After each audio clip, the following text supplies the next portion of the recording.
de los temas. En esta ocasión nosotros vamos a continuar con la revisión de los factores en el sistema vial y de tránsito, y en esta oportunidad tenemos que hablar respecto del conductor. Como ustedes pudieron escuchar, el conductor debe tener ciertas actitudes, ciertas conductas para el ejercicio precisamente de su acción. En este caso, es importante, hemos podido escuchar lo bueno y lo malo, lo que se tiene que propender a realizar y obviamente lo que se tiene que evitar hacer. Entonces, nosotros hemos visto, en resumen, presentarles a ustedes algunos preceptos básicos que se podrían considerar errores en la conducción, ¿no? ¿Qué es lo que no debe hacer un buen conductor? El conductor obviamente tiene que estar en un estado de salud bueno, óptimo. Esto significa física y por supuesto mentalmente. No debe realizar señalizaciones, ¿no? Eso a veces es llevado por la cólera, la ira, la agresividad, etcétera, ¿no? No debe desobedecer las señales de tránsito. Las señales de tránsito están ahí para un cumplimiento obligatorio, lo disponen y son de idioma universal. Es decir, como conductores, sobre todo profesionales, en ningún momento podemos argumentar que probablemente desconocíamos una señal de tránsito, sino más bien a veces vienen como consecuencia de algún tipo de distracción, alguna preocupación, alguna actitud que tenemos, algún inconveniente que no hemos podido resolverlo, probablemente conducido por la cólera, etcétera, ¿no? ¿Qué más tenemos que hacer? Justamente no debe distraerse con lo que sucede alrededor de la carretera o del camino o de la calle.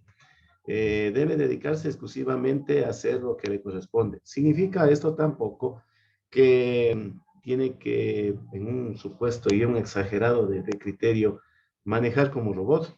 No debe ir demasiado tenso, pero sí enfocarse precisamente en lo que está haciendo. Al momento de conducir, exclusivamente dirigirlo hacia las maniobras que tiene que hacer para conducir. Significa ello realizar las maniobras de cambio de marcha, el uso adecuado de los pedales, revisar permanentemente lo que son los espejos retrovisores, mirar a su alrededor a través de ellos, lo que sucede adelante, atrás, hacer movimientos de cuello para que le permitan visualizar algunos ángulos muertos que se presentan, como ya se les indicó en algún momento. Por supuesto, acabaron de escuchar, inclusive por la distracción con el uso de teléfono celular o maniobrabilidad de algún dispositivo electrónico, eso nos saca temporalmente de lo que es la atención en la conducción y genera también la ocurrencia de accidentes. La luz amarilla del semáforo, como se indicó anteriormente, significa aún estar alerta tanto para conductores como peatones. Es decir, tenemos que estar previamente predispuestos a ver lo que hay que hacer en ese momento. Muchos de los conductores, y se ha visto, cuando la luz se pone en amarillo, ámbar o naranja en algunas partes, más producen o aceleran, digámoslo así. Eso genera peligro, ¿no? Y como se dice, el objetivo de la educación vial es precisamente obtener la educación vial, la seguridad integral para todos los usuarios, ¿no? Es decir, podríamos atropellar a un peatón que viene confiado de que en amarillo el conductor va a proceder a detenerse, ¿no? No obedecer, por ejemplo, los límites de velocidad, ustedes también acabaron de escuchar, y de hecho, hay por el perímetro por el que circula y por el tipo de vehículo que conduzca también, hay que respetar ciertos límites de velocidad establecidos para la misma. Como les decía en algún momento, el conductor tiene que estar con una aptitud física y mental, es decir, tiene que dormir las horas que se le recomienda, tiene que estar alejado de inconvenientes, situaciones por temas laborales, familiares, personales, y como les dije, tiene que concentrarse exclusivamente y plenamente en la conducción. Imagínense que aquí hemos puesto incluso un tiempo demasiado largo para la toma de decisiones. Probablemente inclusive una toma de decisiones tome menos de una fracción de segundo, y es la diferencia entre, probablemente y sin temor a exagerar, entre la vida y la muerte, ¿no? Como se dice, no siempre hay que pensar solamente en uno.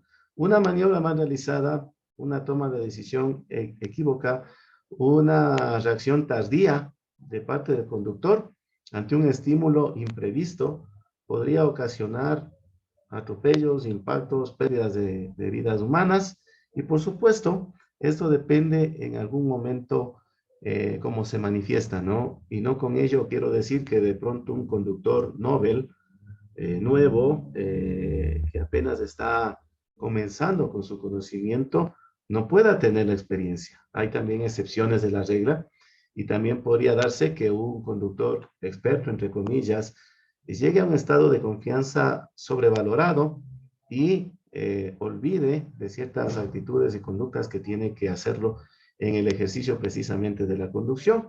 La regla, en cambio, dice en la parte teórica que muchas de las ocasiones, algunas de las reacciones que se dan, dependen precisamente de la experiencia del conductor y su práctica a través de los años.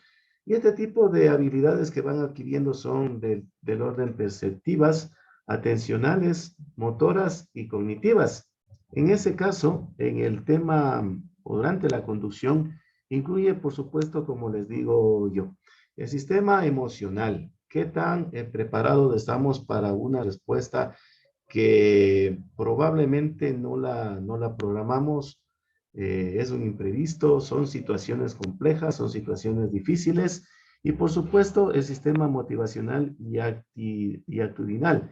Quiere decir cómo se reacciona ante probablemente se encontró con un peatón agresivo, se encontró con otro conductor exhibicionista o vanidoso, entonces su reacción debe ser la de, digamos, guardar las armas en un término común para que nos entendamos mejor y de hecho bajar las tensiones, actuar con calma, mantener el control para precisamente no generar más problemas de los que aparentemente se habrían creado. ¿Qué significa esto? Que se necesitan dos personas para una discusión y es mejor retirarse, evitar algún inconveniente que podría llegar a descontrolarnos y consecuentemente generar las famosas distracciones en la conducción.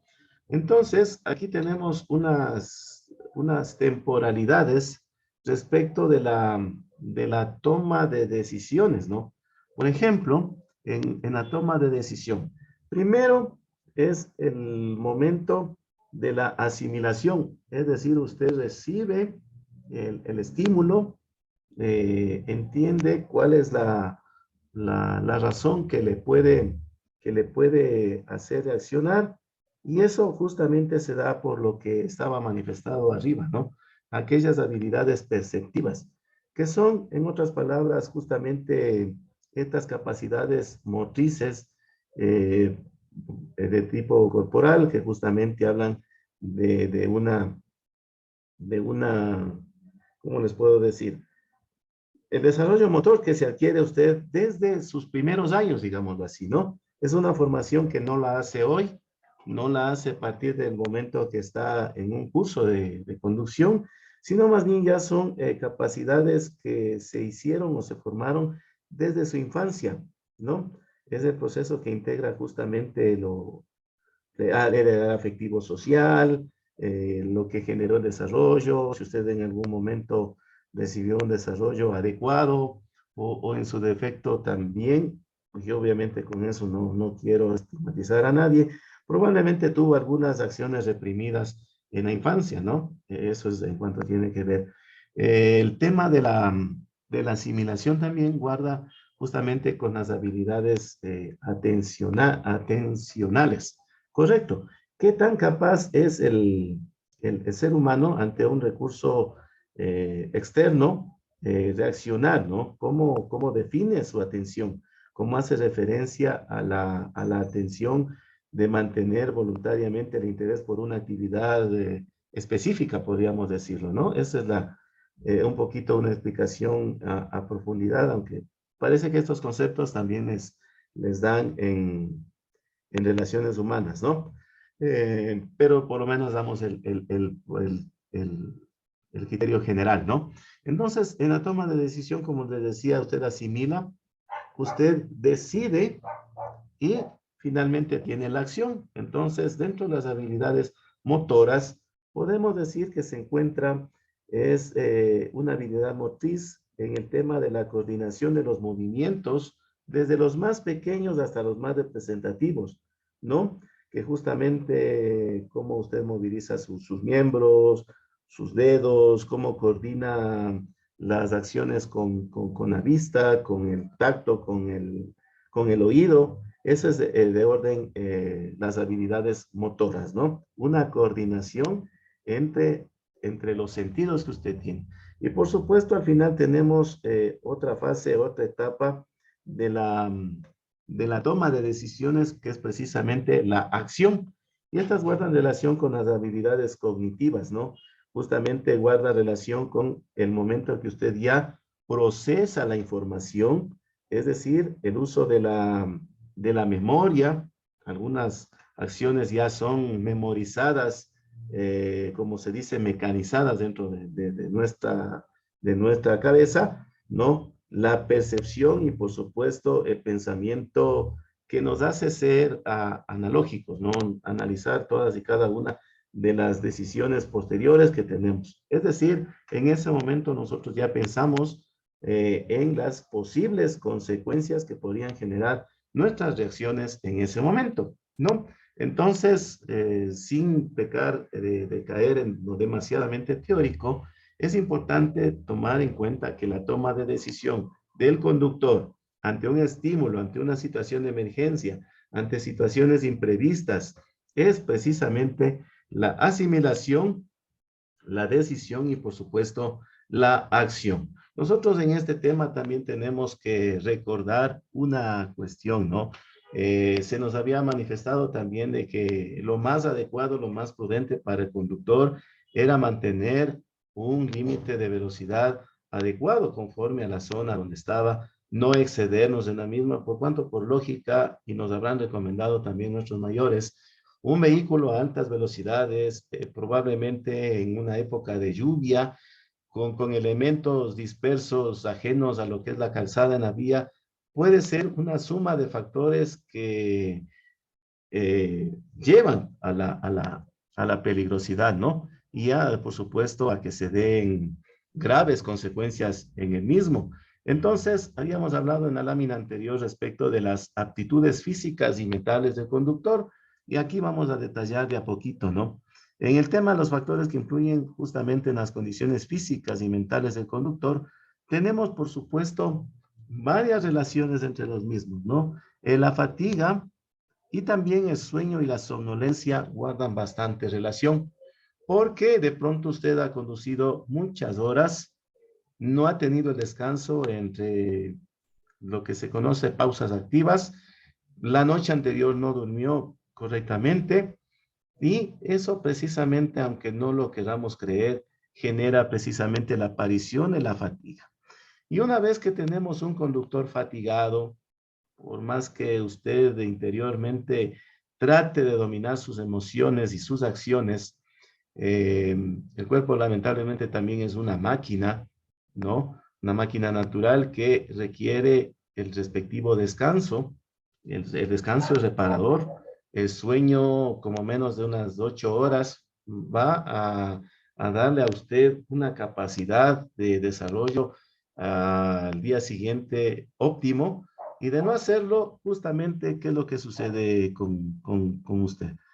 Pierde la noción de lo que es la vía y del entorno, descuida también la situación mecánica de su vehículo. Pudimos escuchar pues que hay que revisar permanentemente y previamente. Somos responsables de las condiciones mecánicas de nuestro vehículo. Somos nosotros, de hecho, los primeros testeadores de las condiciones de nuestro vehículo.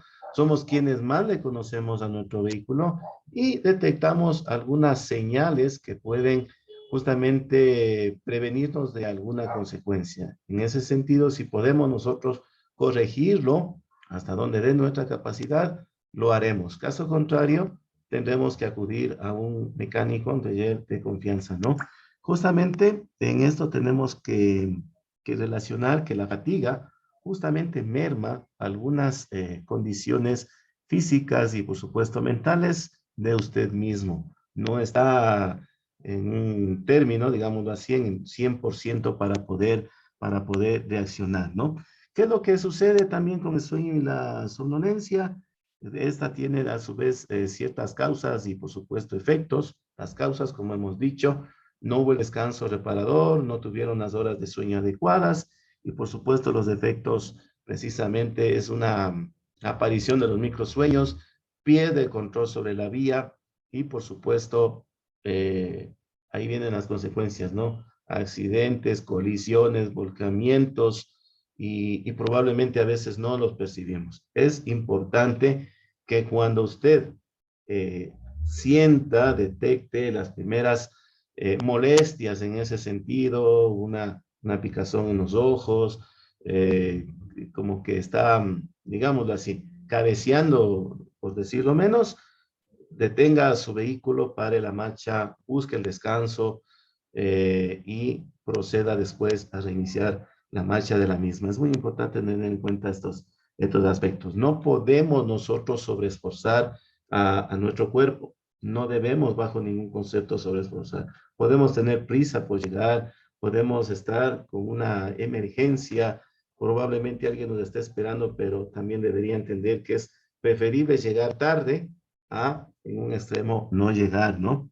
Entonces, en el sentido de la vista, como les decía, también afecta, ¿no? Usted cuando está en un estado apto, físico, observa todo su entorno, ¿sí? Tiene una capacidad visual perfecta, detecta todos los elementos que están a su alrededor, pero cuando usted no está con el reposo adecuado, disminuye su campo visual, sí equivale a haber consumido alguna sustancia alcohólica o otro tipo considerado estupefaciente, ¿no? Entonces perdemos el campo visual, se va reduciendo de a poco, se produce lo que les dije en algún momento, el efecto túnel. En la visión nocturna es muy importante que usted, en la medida de lo posible, evite conducir en horas de la noche.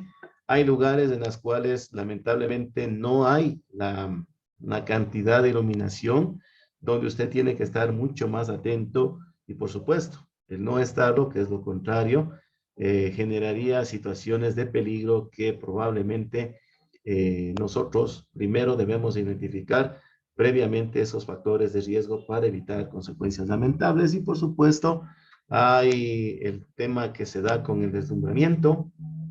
Generalmente después del deslumbramiento en una temporalidad de varios segundos, es como que usted recupera su capacidad visual. Entonces imaginemos que estamos conduciendo en la noche, no hay gran cantidad de iluminación, no ha tenido el descanso adecuado, el vehículo que viene de frente suyo, aunque es indebido lo que hace, por lógica y por normativa, el vehículo que viene frente suyo debe utilizar las luces bajas, algunos no lo hacen, no conocen, o no sé si lo hacen de adrede, genera el deslumbramiento, trate en la medida de lo posible de evitarlo mirando hacia un costado, hacia la línea del fin de carril, y de no poder alcanzar a hacerlo, reduzca la velocidad para que no pierda demasiado control sobre la vía y no se den los accidentes, ¿no? Porque por una reacción normal perdemos temporalmente nosotros la visión, ¿sí? Luego del deslumbramiento. Lo recuperamos después de algunos segundos, ¿no? Así que hay que tener muchísimo cuidado con eso. Y por supuesto, el tiempo de reacción es el tiempo justamente que transcurre desde que el conductor percibe el estímulo hasta que responde al mismo, ¿no? Recurramos a la lámina anterior. Aquí tenemos la toma de decisiones que era en base a las habilidades perceptivas, atencionales, motoras y cognitivas y hablaba de una asimilación, la toma de decisión y la acción. Toda esta fracción de tiempo llega a complementar lo que dice acá, justamente la toma de decisión, justamente en lo que transcurre, que percibe el estímulo hasta que, hasta que precisamente responde al mismo, ¿no? Aquí también está anexado una imagen en la cual se consideran dos vehículos con velocidades totalmente diferentes. Y tenemos que a medida que aumenta la velocidad, aumenta también la distancia de recorrido. Entonces, imaginémonos también, aparte que aumenta la distancia de recorrido, es el tiempo que probablemente usted no tenga control sobre su vehículo. Y acá vemos, ¿no? Dos vehículos en condiciones totalmente distintas, el color verde y el color rojo. El color verde va a una velocidad prudente que le permite maniobrar precisamente primero recibir el estímulo y segundo poder reaccionar ante el mismo. Imagínense la diferencia que existe. Esta diferencia en metros, por lo menos sí representa mucho, ¿no? ¿Qué tal si no guardamos la distancia de seguimiento, que también hablaremos en una sesión, incluso con un pequeño ejemplo también? Entonces, acá tenemos precisamente esta gráfica que no hace más que hacer tomar conciencia de lo que es conducir a una velocidad adecuada. Y por supuesto, una recomendación adicional. Si tenemos que llegar a un lugar a un determinado tiempo, un determinado momento, ajustemos nuestros tiempos para salir incluso un poco antes, porque hay temas a considerar. Dependiendo de la época, dependiendo de la hora, dependiendo del lugar, dependiendo de los kilómetros que tengamos que recorrer, si tenemos que irnos a otra ciudad, etcétera, salgamos con un poquito más de margen de tiempo de anticipación para que eso nos permita justamente, ¿no? Tener a veces algún descanso, tomar algo ligero, obviamente, comer algo ligero, porque también la alimentación es un factor fundamental en la conducción, crea pesadez y algunas cosas más. Entonces es importante tener en cuenta esta consideración. A veces es necesario no conducir con temeridad. Muchas de las ocasiones la habilidad no está relacionada con la velocidad a la cual conduce usted un vehículo. De hecho, las altas velocidades son por todos los aspectos que podamos nosotros pensar, son un factor directo de la peligrosidad que se puede presentar. Y acá está precisamente lo que les estaba diciendo, ¿no? A medida que usted aumenta la velocidad, el abanico acá se abre hasta aproximadamente unos, creo yo, unos 120 grados, ¿sí? En su visión, y se va reduciendo precisamente con la, la velocidad que usted alcanza. Se crea lo que se dice o se conoce precisamente como el efecto túnel. Hay que tener ese cuidado. Y para explicar la parte final de la lámina anterior, aquí teníamos que el objeto precisamente tiene la distancia de reacción y por supuesto la distancia de frenado. Si usted va a una velocidad alta, esto y esto se va a multiplicar, se va a incrementar, precisamente como en este ejemplo, ¿no? Vayamos al último que ya tenemos una velocidad un poquito considerable, ¿no? Acá recordemos esta distancia, acá la distancia casi se duplica, ¿no? Casi se duplica. Entonces, precisamente la suma de la distancia de reacción con la distancia de frenado representa precisamente la distancia de detención. Probablemente fuimos a exceso de velocidad, probablemente también estuvimos distraídos, etcétera, ¿no? Entonces son factores que se van sumando en este sentido. Otra cosa que hay que también hablar respecto de la conducción y siempre nos han manifestado, creo que hasta por tema de salud también es recomendable tener en cuenta este tema. No, no debemos acudir al consumo del alcohol, aunque por supuesto no solamente es el único elemento y hay que tomarlo en cuenta porque podría darse, ¿no? Y para que incluso nosotros también seamos multiplicadores del mensaje, hay también conductores que acuden al consumo de sustancias psicotrópicas, estimulantes, adicional al alcohol, que no es compatible. Conducción con este tipo de sustancias totalmente negado.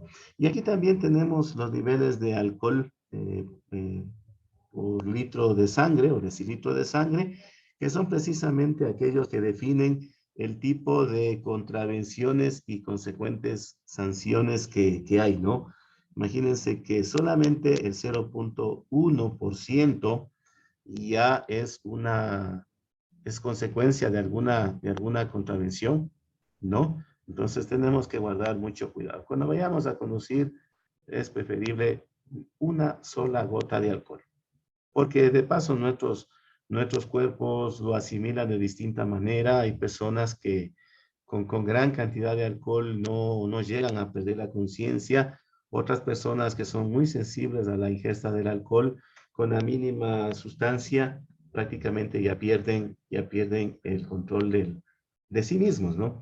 Entonces hay que recordar que adicionalmente a otros factores que son la ingesta del alcohol, sustancias estimulantes, sustancias estupefacientes, tenemos precisamente que el conductor en muchas de las ocasiones por temas relacionados con su salud acude a tomar medicamentos que justamente son o tienen contraindicaciones. Algunos están debidamente señalados y prohibidos para el caso de la conducción, operación de maquinarias también. Entonces, esto se genera porque tal vez el conductor sufre alergias, es víctima del estrés o por consecuencia también es víctima de la depresión. Mientras esté usted tomando este tipo de medicamentos, es preferible que no conduzca. Y hay también otros factores que hablábamos al inicio, las famosas distracciones, ¿no? Teléfonos móviles, dispositivos electrónicos, el mismo GPS.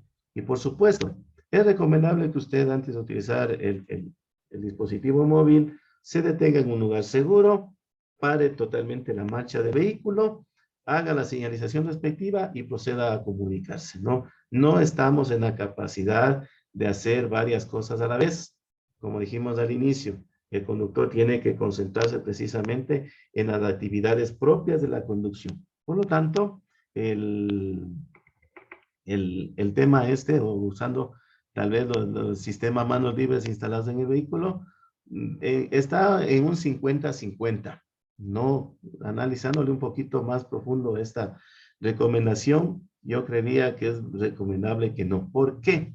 El dispositivo de manos libres, si bien es cierto, no nos desatiende de lo que es la conducción, pero perdemos un poquito la capacidad auditiva, ¿no? Y no siempre tenemos estímulos totalmente visuales, sino también auditivos, elementos que podrían venir detrás nuestro, podrían venir de los costados nuestros, así que yo aquí le doy un poco de duda respecto de esta recomendación, ¿no?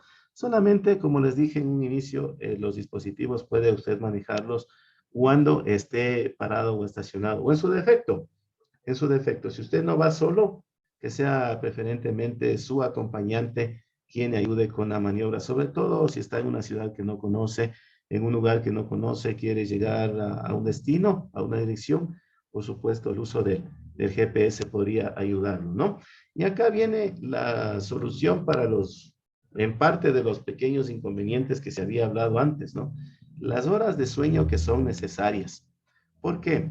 Si usted no descansa el tiempo adecuado, puede tener síntomas de orden psicológicos o comportamentales, ¿no? Puede mostrarse agresivo, como dicen a veces cuando alguien se levanta mal genio, no ha dormido, y tiene su lógica, porque la persona justamente necesita dormir de 7 a 8 horas como mínimo para que este sea de calidad. Y justamente las horas de sueño le permiten lo que les dije anteriormente, que se restaure el cuerpo y el cerebro, que deben estar perfectos para la conducción, y no solo para la conducción, creo yo, para alguna actividad laboral, para alguna actividad personal, para que usted se desenvuelva de mejor manera, para que tenga mejor trato, interactúe con otras personas, etcétera, ¿no? Reactiva el sistema inmune y, por supuesto, ayuda a que nosotros también mejoremos la capacidad de la memoria y seamos justamente entes aptos y adecuados para el aprendizaje, ¿no? Como ustedes pueden ver, no solamente sirve el sueño para el tema de la conducción, sirve para actividades académicas, sirve para actividades laborales, etcétera, ¿no? Entonces, de esta manera nosotros estamos precisamente terminando lo que es la exposición que estaba prevista